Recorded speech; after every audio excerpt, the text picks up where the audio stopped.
Okay, folks, I'm going to make the third video in this little series. And just building off the last video, I want to talk about the idea of a confessional statement.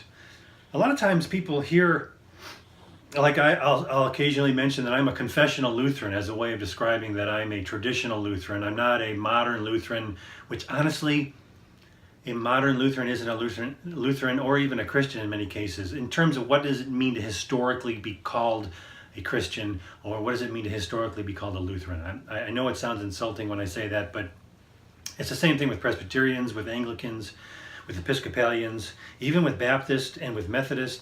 What it used to mean was written down in what was called a confessional statement. It was just a way of saying, here's everything we believe as a church body. Now, I grew up not hearing anything about this, and maybe you have too. You never even knew there was such a thing. The Lutheran Church, it took about,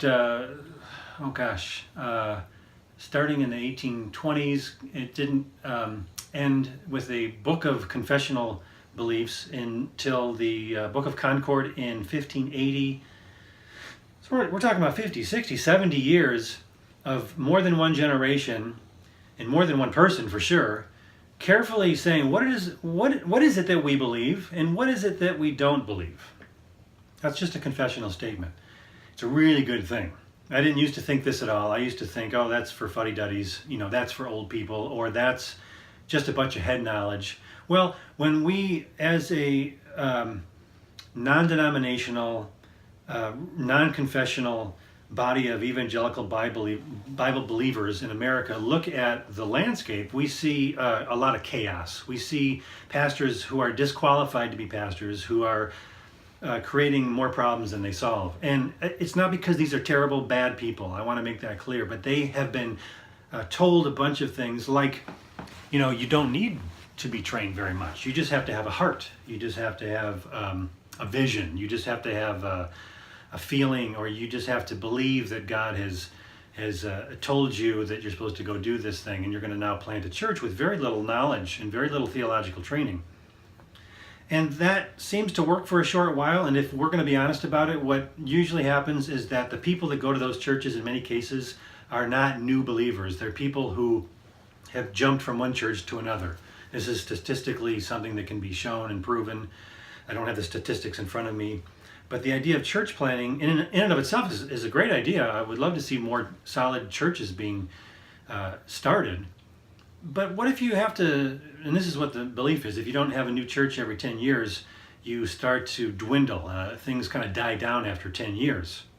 And I was told this idea in the last 10 years or so, and I remember thinking, well, if you're starting new churches because the last one dies out after 10 years, or it kind of tapers off, you're just perpetuating it by starting new churches every chance you get. And now all of those churches are going to taper off after 10 years. That's not really a solution. It's just a band-aid on the problem. So I'll tell you just a quirky little story. I was at a church that was started by a guy. He left because he felt God calling him to another church.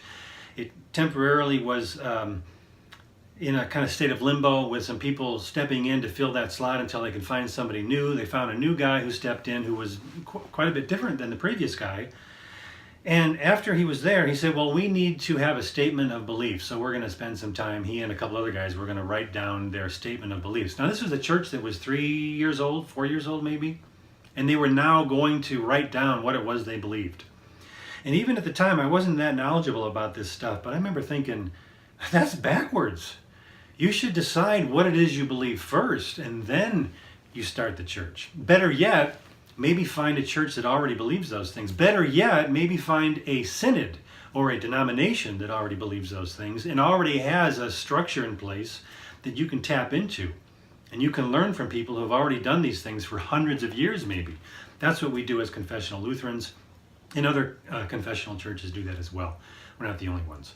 So this is just something to think about. Instead of saying it's just me and my Bible and I just believe what the Bible says, that's a great starting point, but instead of saying just me and my Bible, maybe say, I believe what the Bible says, and that has been clarified by a confessional statement that was established over hundreds of years by thousands of people who have kind of gone over it and over it and over it again. and it's been confirmed and tested by time. And I can look at these things, and instead of having to reinvent the wheel, I can kind of tap into a confessional belief system, or just a series of clarifications on what the Bible teaches. And I don't have to reinvent the wheel. I can maybe say, well, I've tested it and I don't think I like some of these things. Fine, don't go to that church. Test another confessional statement of beliefs. There's more than one, and they're all hundreds of years old. They all go back to the early days of the Reformation. So I like that. I like going to a church that says, here's what we established 300 years ago. Here's what we established 400 years ago. And we haven't changed it much because the Bible hasn't changed. Now we might adapt a little bit, like we use an electronic organ now instead of a pedal-driven one, or we use a PowerPoint now instead of only having hymnals. Or even we've changed the length of the service, because those 3-hour services that they used to do don't really seem to translate into modern America or whatever. There's ways that we can adapt things, but we don't have to change the actual foundational beliefs. And so I encourage you, if you've never thought about this, consider what it means to be a confessional believing Christian who holds to a confessional belief system with a specific denomination. And there are parameters that are laid down for you that give you the safety of knowing that this church already has these questions figured out. It's not a bad thing. It's oftentimes painted as a bad thing, but in my experience, I really don't think it's a bad thing at all. I think it's actually a very good thing. Hope you found this helpful. Talk again soon.